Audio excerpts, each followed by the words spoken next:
یہ کیا جانے وہاں بڑے کہ نیاز کی بوٹی میں اللہ نے کتنی طاقت رکھی ہے. کہتے ہیں ایک کوا نیاز کی بوٹی لے کے اڑا اور اس کے منہ سے قبرستان میں وہ بوٹی گر گئی. جب قبرستان میں گری ہے تو جتنے مردے تھے اللہ نے سب کی بخشش کر دی. ابھی نا ایک دن افطاری پہ 4-5 دن پہلے ایک صاحب مجھ سے ملے, بڑے مل رہے تھے, یہ وہ کہنے لگے بھائی میں گرین چینل ہوں, میں آپ کو نہیں مانتا لیکن بار بار آپ کے بیان سنتا ہوں. میں نے کہا چلو یار چینل والے چھوڑو, ابھی پکوڑے کھاؤ کیا تم. خیر اچھے عزت سے کہتے ہیں لیکن میں ایک فلاں مولوی کو سنتا تھا تو مجھے بڑا دھچکا لگا ہے. کہتے ہیں یار وہ کرامتوں کے واقعات بتاتے تھے, میں سنتا تھا. ایک دن انہوں نے ایسا کہا, میں نے کہا یہ کچھ زیادہ ہو گئی ہے. میں نے کہا کیا کہہ رہے؟ وہ بتا رہے ہیں کہ بھائی غوث اعظم کا دھوبی جب قبر میں گیا تو دھوبی سے فرشتوں نے آ کے سوال پوچھا. اب میں نے تو جو ان کے منہ سے سنا شاید الفاظ آگے پیچھے کر لوں. تو دھوبی نے جب ان سے آ کے سوال پوچھا من ربک, اور جو پوچھتے ہیں نا قبر میں, تو انہوں نے کہا تجھے پتہ نہیں ہے میں غوث اعظم کا دھوبی ہوں. یعنی تجھے کس سے پوچھ رہا ہے بھائی, تو کس قسم کی باتیں کر رہا ہے؟ تو فرشتہ بھی حیران ہے, اب یہ تو جواب ہی نہیں دے رہا, اور جواب ریفرنس کس کا دے رہا ہے؟ بھائی میں غوث اعظم کا دھوبی ہوں. تو پھر پوچھا غوث اعظم کو کال ملائی ہوگی یا کیا کیا ہوگا, بھائی آپ کا بندہ ہے. تو انہوں نے کہا وہ تجھے شرم نہیں آتی, میرا بندہ آیا ہوا ہے, تو اس سے کیا پوچھ رہا ہے؟ سوالات پوچھ رہا ہے. تو یہ جو آیت ہے نا یا ایھا الذین آمنوا اتقوا اللہ وابتغوا الیہ الوسیلہ, اے ایمان والو اللہ سے ڈرو اور اللہ تک پہنچنے کا وسیلہ تلاش کرو. تو یہ لوگ کہتے ہیں دیکھو اللہ تو خود کہہ رہے ڈائریکٹ نہیں پہنچ سکتے, بیچ میں وسیلہ لانا پڑے گا.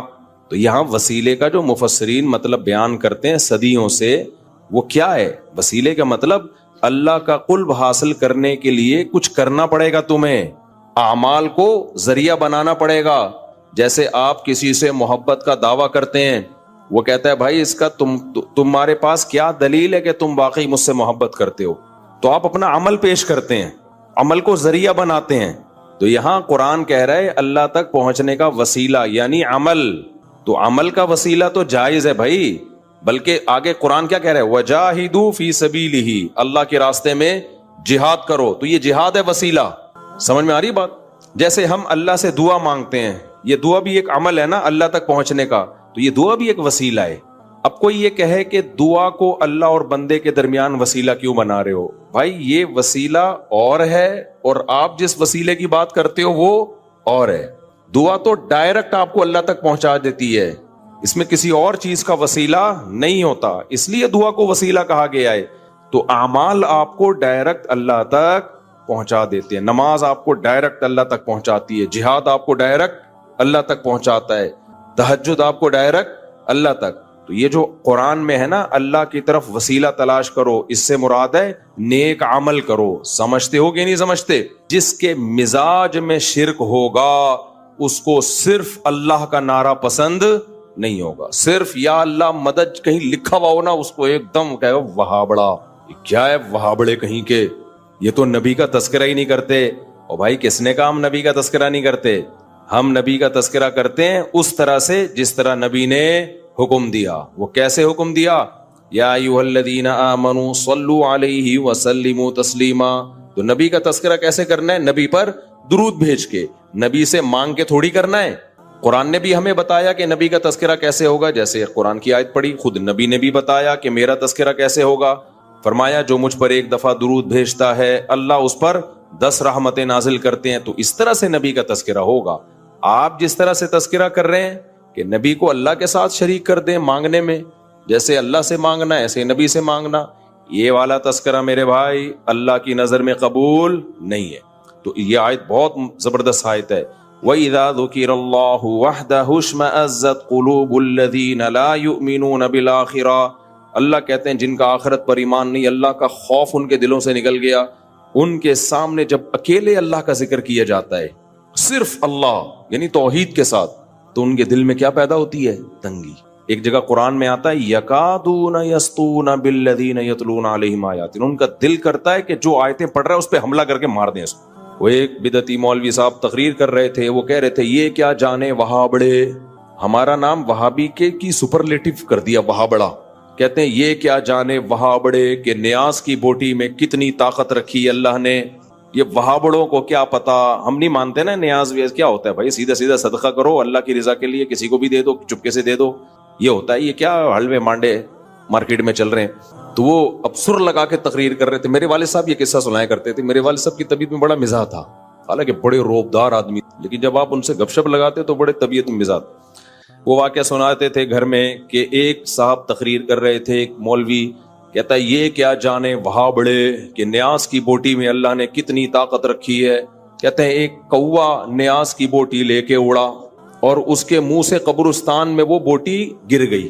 جب قبرستان میں گری ہے تو جتنے مردے تھے اللہ نے سب کی بخشش کر دی. ابھی نا ایک دن افطاری پہ 4-5 دن پہلے ایک صاحب مجھ سے ملے، بڑے مل رہے تھے، یہ وہ کہنے لگے بھائی میں گرین چینل ہوں، میں آپ کو نہیں مانتا لیکن بار بار آپ کے بیان سنتا ہوں. میں نے کہا چلو یار چینل ویلے چھوڑو، ابھی پکوڑے کھاؤ کیا تم. خیر اچھے عزت سے کہتے ہیں لیکن میں ایک فلاں مولوی کو سنتا تھا تو مجھے بڑا دھچکا لگا ہے. میں نے کہا کس کو؟ انہوں نے کوئی نام بتایا، مناسب نہیں ہے نام کسی کا. کہتے ہیں یار وہ کرامتوں کے واقعات بتاتے تھے، میں سنتا تھا. ایک دن انہوں نے ایسا کہا، میں نے کہا یہ کچھ زیادہ ہو گئی ہے. کہتے ہیں میں نے کہا یہ کچھ زیادہ ہو گئی. میں نے کہا فار ایگزامپل. کہتے ہیں اس کے بعد سے مجھے تھوڑا جھٹکا لگا ہے، لیکن ہیں وہ اسی چینل میں، مطلب ان کا کسی خاص مولوی سے بدگمان ہو گئے وہ. میں نے کہا کیا کہہ رہے ہیں؟ وہ بتا رہے ہیں کہ بھائی غوث اعظم کا دھوبی جب قبر میں گیا تو دھوبی سے فرشتوں نے آ کے سوال پوچھا. اب میں نے تو جو ان کے منہ سے سنا شاید الفاظ آگے پیچھے کر لوں. تو دھوبی نے جب ان سے آ کے سوال پوچھا من ربک، اور جو پوچھتے ہیں نا قبر میں، تو انہوں نے کہا تجھے پتہ نہیں ہے میں غوث اعظم کا دھوبی ہوں. یعنی تجھے کس سے پوچھ رہا ہے بھائی، تو کس قسم کی باتیں کر رہا ہے؟ تو فرشتہ بھی حیران ہے، اب یہ تو جواب ہی نہیں دے رہا. اور جواب ریفرنس کس کا دے رہا ہے؟ بھائی میں غوث اعظم کا دھوبی ہوں. تو پھر پوچھا غوث اعظم کو کال ملائی ہوگی یا کیا کیا ہوگا، بھائی آپ کا بندہ ہے. تو انہوں نے کہا وہ تجھے شرم نہیں آتی؟ میرا بندہ آیا ہوا ہے، تو اس سے کیا پوچھ رہا ہے؟ سوالات پوچھ رہا ہے. تو جو میرے ساتھ افطاری میں پکوڑے کھا رہے تھے انہوں نے کہا کہ میں نے کہا یار یہ تھوڑی کیا ہو گئی ہے بھائی، زیادہ ہو. ہم ترکی کے میوزیم میں تھے نا، تو وہاں بڑی چیزیں، یہ حضرت فاطمہ کا کرتا ہے. میں نے کہا ہوگا بھائی ہوگا، ان کے پاس تو ایک ظاہر خلافت عثمانیہ رہی ہے، تو یہ فلانا ہے، یہ ڈمکانا ہے، یہ یوں ہے، یہ وہ ہے. میں سنتا رہا. ایک لاٹھی لٹکی ہوئی تھی. میں نے کہا یہ کیا؟ انہوں نے کہا یہ حضرت موسیٰ کی لاٹھی ہے. میں نے کہا یار تھوڑی زیادہ ہو گئی، تھوڑا سا کیا کر رہو، یہ کچھ زیادہ ہو گئی. مجھے وہی لطیفہ یاد آیا کہ پاکستانی نے کہا ہمارے ہاں لوگ ناک سے کھانا کھاتے ہیں. کسی نے کہا بالکل ناک سے، انہوں نے کہا بس تھوڑا سا نیچے. تو مجھے خیال ہوا یہ لاٹھی حضرت موسیٰ کی، تو میں نے کہا تھوڑا سا کم کر لو، کچھ اور کہہ. تو امام ابو حنیفہ کی لاٹھی ہے، امام شافعی کی لاٹھی، امام بخاری کی، تو کچھ سمجھ میں آ جائے گا. یہ تھوڑا سا کیا ہو گئی زیادہ. اچھا مزے کی بات اس میں یہ کہ جب مجھے تعارف کروایا گیا نا حضرت موسیٰ کی لاٹھی، میں سب چیزیں کہہ رہا تھا، اچھا ماشاءاللہ یہ فلانے کا ہے، یہ فلاں کا ہے، ویل ڈن.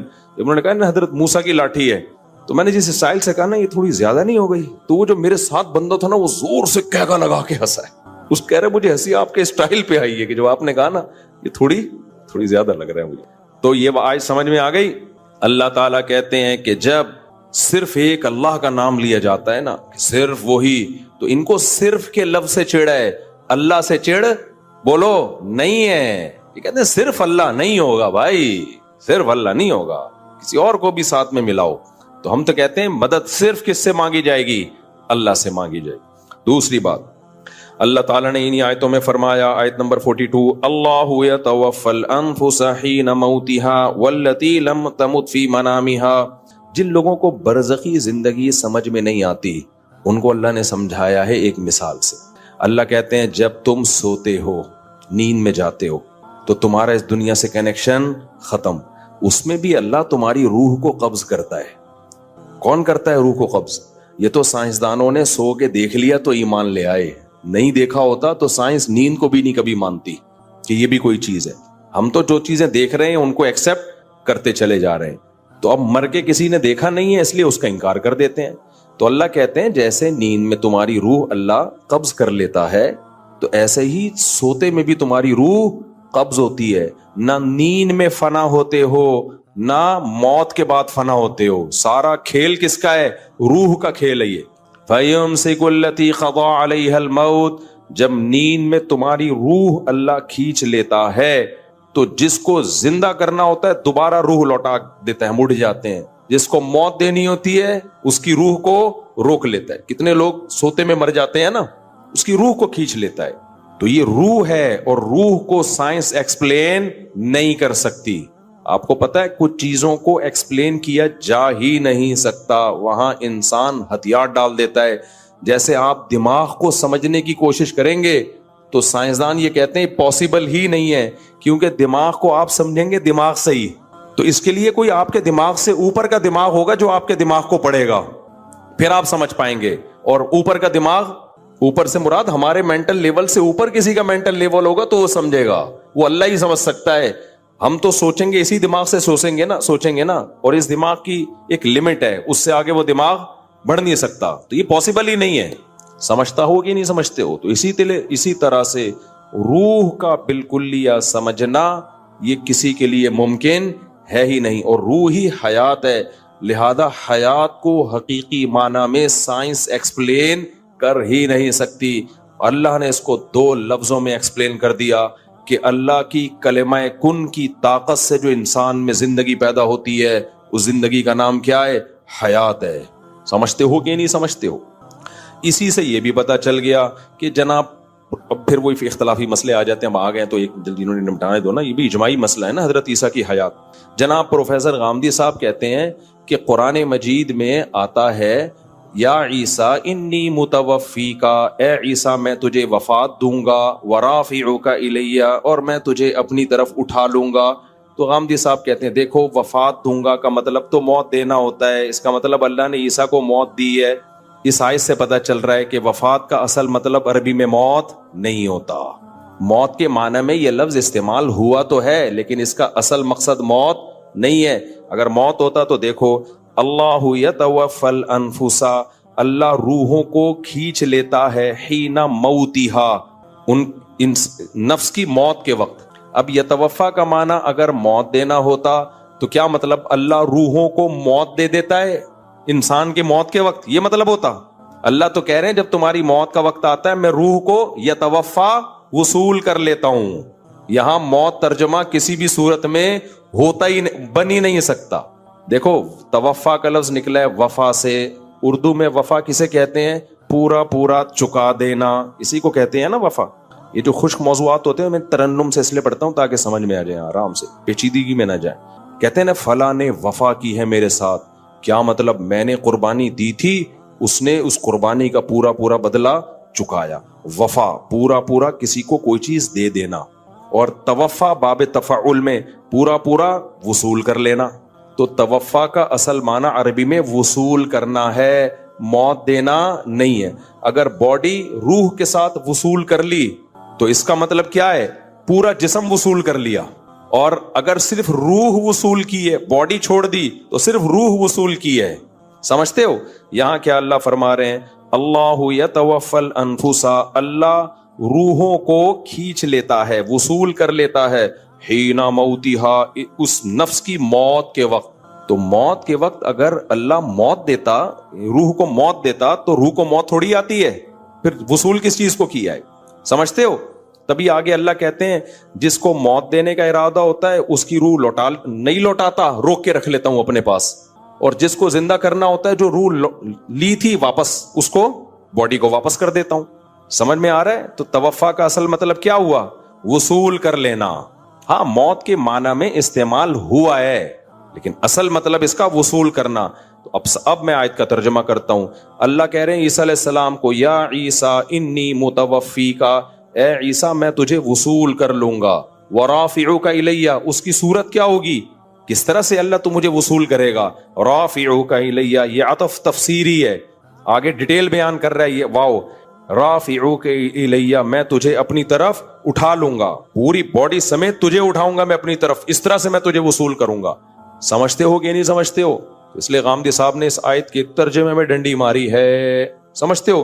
تبھی میں کہتا ہوں اسلاف سے علم لوگے تو فائدے میں جاؤ گے، اس زمانے کے لوگوں سے پوچھو گے تو ضلوا واضلوا، خود بھی گمراہ ہوئے اور تمہیں بھی گمراہ کریں گے۔ تو یہ امت کا اجماعی عقیدہ ہے، حضرت عیسیٰ علیہ السلام پر موت واقع نہیں ہوئی ہے، اور حضرت عیسیٰ آسمانوں پہ زندہ ہیں، اور حدیث میں آتا ہے لا تجتمع امتی علی ضلالہ، میری امت گمراہی پہ جمع نہیں ہو سکتی۔ تو جب امت کا اجماعی عقیدہ ایک دفعہ بن گیا کہ حضرت عیسیٰ زندہ ہیں، تو اب اس سے انحراف کرنا کسی بھی دلیل کی بیس پہ جائز نہیں ہے۔ سمجھتے ہو کہ نہیں سمجھتے؟ آگے چلتے ہیں ہم۔ اللہ نے انسان سے ایک شکایت کی ہے، فَإِذَا مَسَّ الْإِنسَانَ ضُرٌّ دَعَانَا، اللہ کہتے ہیں جب انسان کو کوئی ٹینشن ہوتی ہے نا گڑ گڑاتا ہے ہمارے سامنے. سارے نیک شریف شرفا قسم کے بنے ہوئے ہوتے ہیں. ثم اذا خولناه نعمتا منا, جب مصیبت دور کر کے ہم اسے خوشیاں دے دیتے ہیں. قال انما اوتیتہ علی علم عندی, ایکچولی میرے پاس ایک نالج ہے, میں نے اس کی ایک تدبیر اختیار کی ہے, اس کی وجہ سے مجھے یہ نعمت ملی. اللہ کہاں بھائی, اللہ کا اس میں کیا لینا دینا ہے؟ میں کیوں نماز روزہ شروع کر دوں, داڑھی رکھ لوں, میں عورت ہوں تو پردہ کر لوں. ٹینشن تھی, ابے تو پھر اس ٹینشن میں کیوں اتنا پریشان تھا؟ یار اللہ سے دعا مانگو, یار کوئی وظیفہ بتا دو, ہے بھائی بول دیتا یار یہ تو ٹینشن آئی ہے تو مجھے اللہ سے مانگنے کی بالکل بھی ضرورت نہیں ہے. کیا ہوتا ہے دیکھو, بیمار ہوتے ہیں نا تو وظیفے بھی مانگ رہے ہیں, دعائیں بھی مانگ رہے ہیں, جھاڑ پھونک بھی کروا رہے ہیں, یہ بھی کر رہے ہیں, وہ بھی کر رہے ہیں, اور دل میں خیالات بھی آ رہے ہوتے ہیں یار اللہ ٹھیک کر دے تو اب میں نماز پڑھوں گا انشاءاللہ. جب ٹھیک ہو جاتا ہے ایکچولی اصل میں ڈاکٹر صحیح نہیں تھا جس سے میں کائنڈلی پہلے علاج کرا رہا تھا, غلط دوا دے دی تھی, اب صحیح دی. ابھی میں نا بہت عرصے بعد اتنا لمبا بیمار ہوا ہوں رمضان میں نا, ورنہ مجھے ہوتا ہے گلا خراب ہوا 2-4 دن میں ٹھیک. یہ بہت کوئی ڈاکٹر نے بتایا کہ وائرل پھیلا ہوا تھا, وہ اٹیک کیا تھا اس نے. میں حقیقت بتاؤں مایوس سا ہونے لگا تھا کہ میں ٹھیک ہونے والا, اتنا گلا میرا پک گیا تھا نا, اتنی اینٹی بایوٹک کوئی اثر نہیں, لیکن دن کے بعد تھڑاک سے وہ سارا. آج کل بعض لوگ یہ کہتے ہیں کہ حضرت معاویہ کے حکم سے حضرت علی کو گالیاں دی جاتی تھی, یہ غلط ہے. یاد رکھو عربی کے لفظ کا ترجمہ اردو میں, یہ بہت سے لوگ نا ان کو عربی زبان سے ذرا بھی واقفیت نہیں ہے, چھوٹے چھوٹے بچے آ کے بیٹھ گئے ہیں. عربی میں کسی پر اعتراض کرنا, اس کی پالیسیوں کو غلط قرار دینا, اس کو بھی سب و شتم کہا جاتا ہے. اردو میں ہر جگہ اس کا ترجمہ گالیاں نہیں ہوتا, گالیوں کا مطلب تو ہمارے ہاں کچھ اور سمجھا جاتا. آپ کسی پر اعتراض کر رہے ہو, اس کو تو سب و شتم کہا جائے گا. سب و شتم میں گالیاں بھی آتی ہیں, کسی کی پالیسیوں سے اختلاف کرنا, اس کی رائے پر رد کرنا, یہ بھی آتا ہے. لیکن اردو میں گالی کا مطلب برا لفظ ہے, گالی کوئی شریف آدمی نہیں دیتا. خیر, میں یہ عرض کر رہا تھا کہ حضرت عثمان رضی اللہ تعالی عنہ کے قاتلوں سے قصاص کا دعا کریں, میں جلدی سے اس موضوع کو سمیٹ کے آج ختم کر دوں. حضرت عثمان کے قاتلوں سے قصاص لیا جائے. حضرت علی رضی اللہ تعالی عنہ کا موقف یہ تھا کہ مدینہ میں حضرت عثمان کے قاتلوں کا جو ٹولہ ہے وہ اتنا مضبوط ہے کہ اگر میں نے ان سب کو پکڑ کے لٹکانا شروع کر دیا تو مدینہ میں امن و امان کی صورتحال خراب ہو جائے گی. حکومت بھی دہشت گردی کے خلاف جب ایکشن لیتی ہے تو یہ سوچتی ہے نا کہ دہشت گردوں میں کتنی پاور ہے, تمیز سے, طریقے سے. اب یہ ایک اختلاف تھا جو بڑھنا شروع ہو گیا. اس اختلاف کے پیچھے نہ حکومت کی لالچ, نہ پیسے کی لالچ, نہ دولت, یہ سب الزامات ہیں اسلام دشمنوں کے جو انہوں نے صحابہ پر لگائے ہیں. نہ حضرت علی پر کوئی الزام لگایا جا سکتا ہے اس مسئلے میں, نہ حضرت معاویہ پر. رائے کا اختلاف ہے, رائے کا اختلاف. ابتدا میں حضرت معاویہ کے ساتھ بہت سارے صحابہ تھے, میں یہ تو نہیں کہہ رہا زیادہ, بہت سارے صحابہ جن میں حضرت عائشہ رضی اللہ تعالی عنہا بھی تھی. بعد میں حضرت عائشہ رضی اللہ تعالی عنہا کا موقف تبدیل ہو گیا جب انہوں نے دیکھا کہ اس سے مسئلہ حل ہونے کے بجائے اور بگڑ رہا ہے. تو حضرت معاویہ نے حضرت علی کی بیعت سے انکار کیا, کہا کہ جب تک حضرت عثمان کے قاتلوں کو چوک پہ نہیں لٹکایا جاتا میں آپ کے ہاتھ پہ بیعت کرنے کے لیے تیار نہیں ہوں. یہ حضرت معاویہ کی رائے تھی.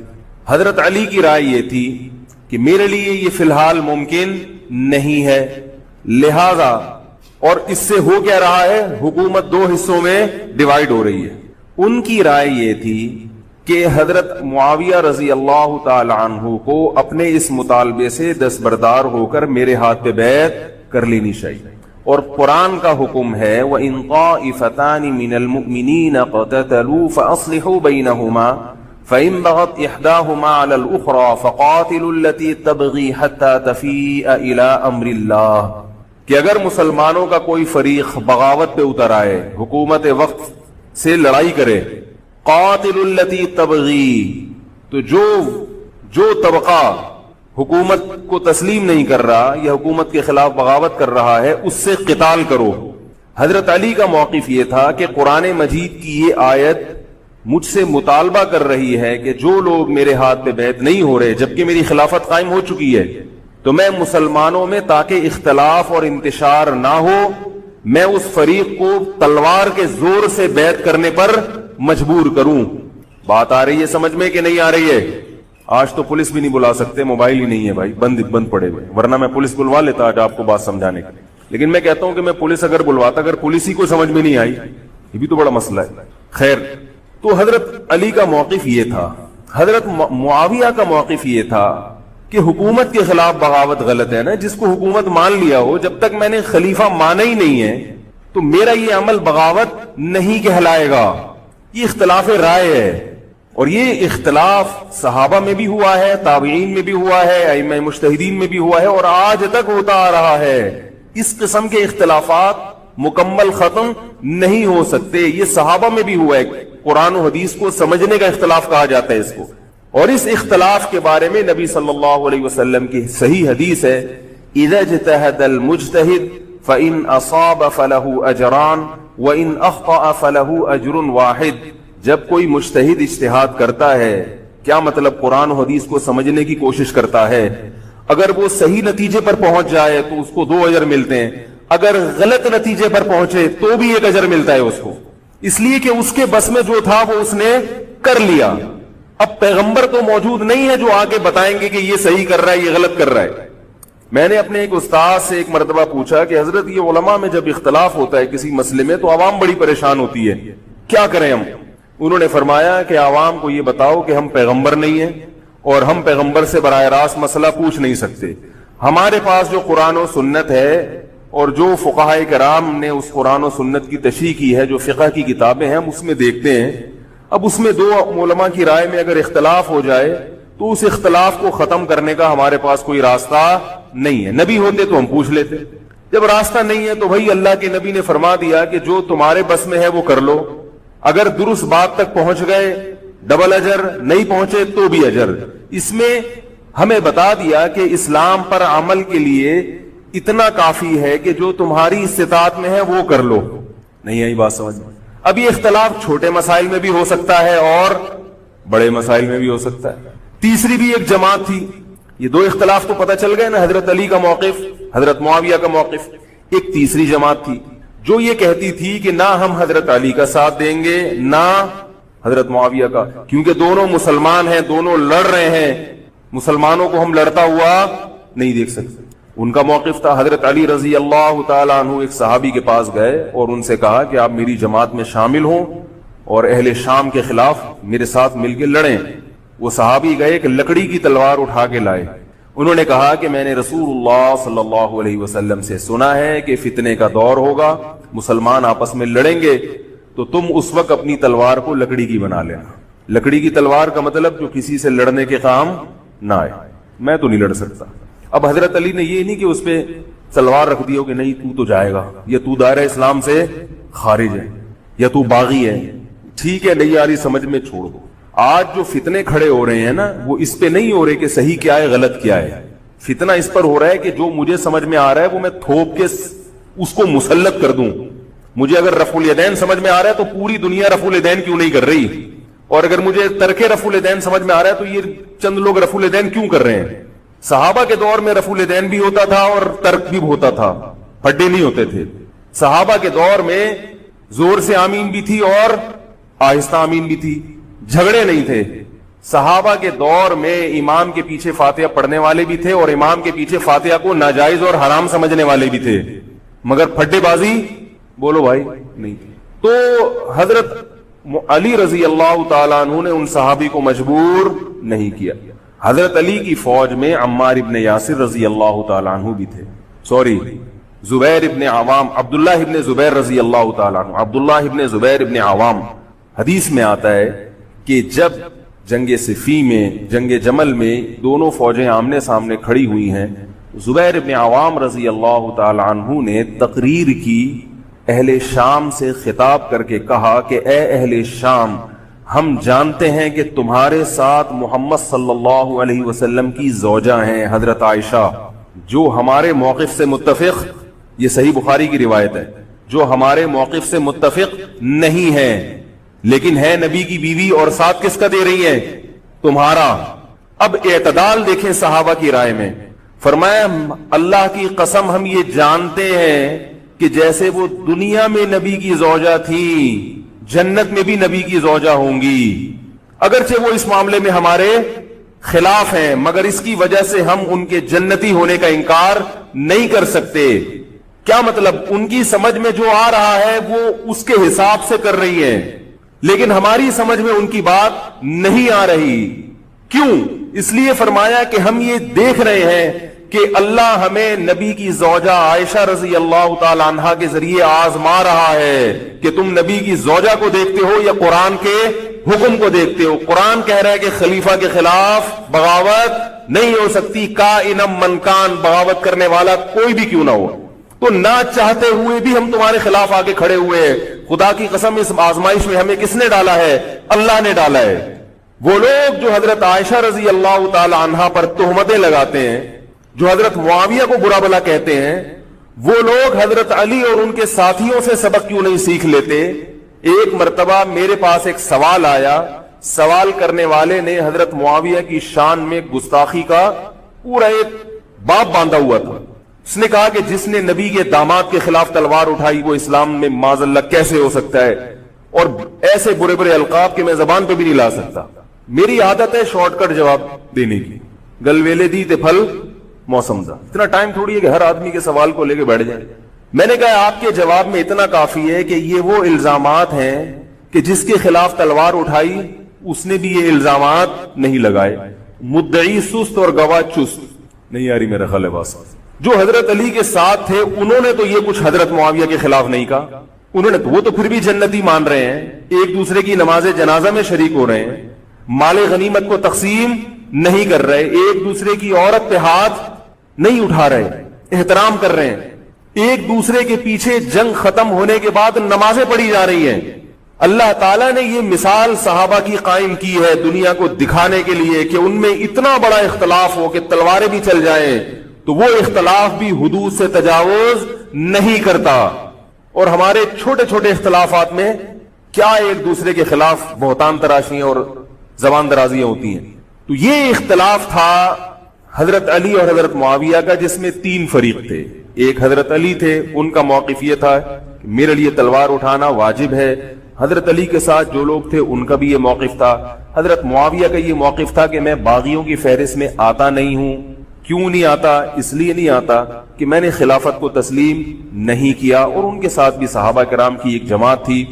اور تیسرا موقف، بہت سارے صحابہ یہ تھے جو کہتے تھے ہم کسی کا ساتھ نہیں دیں گے، دونوں طرف مسلمان ہیں، ہماری تلوار سے کسی مسلمان کا خون ہو ہم یہ برداشت نہیں کر سکتے۔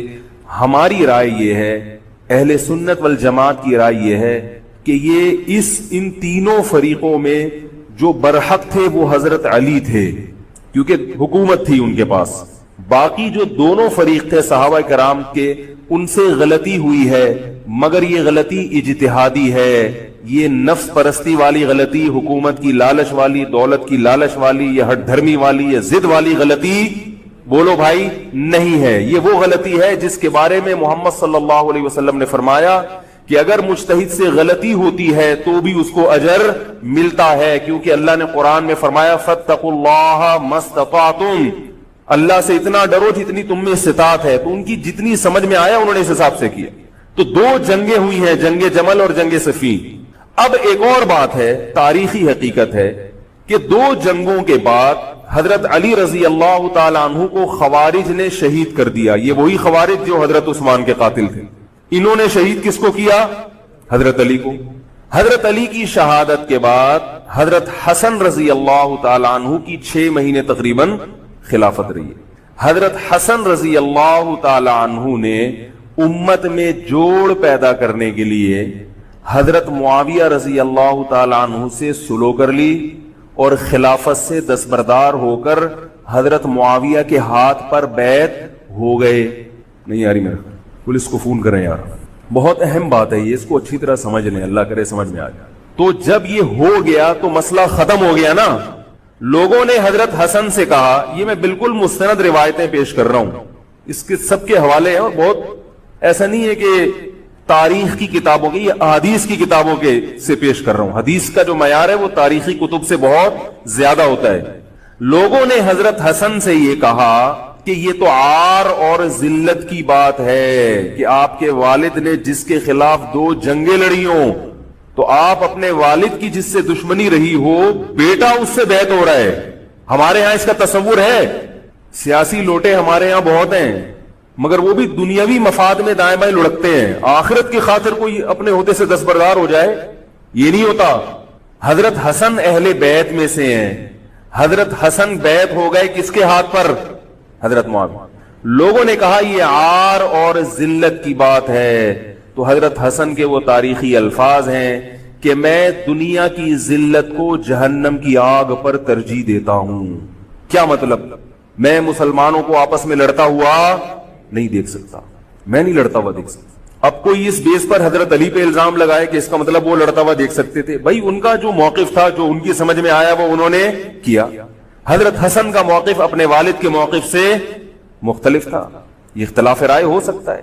ان کا موقف یہ تھا کہ بھائی حضرت معاویہ حکومت کے اہل ہوں یا نہ ہوں یہ ایک الگ بحث ہے.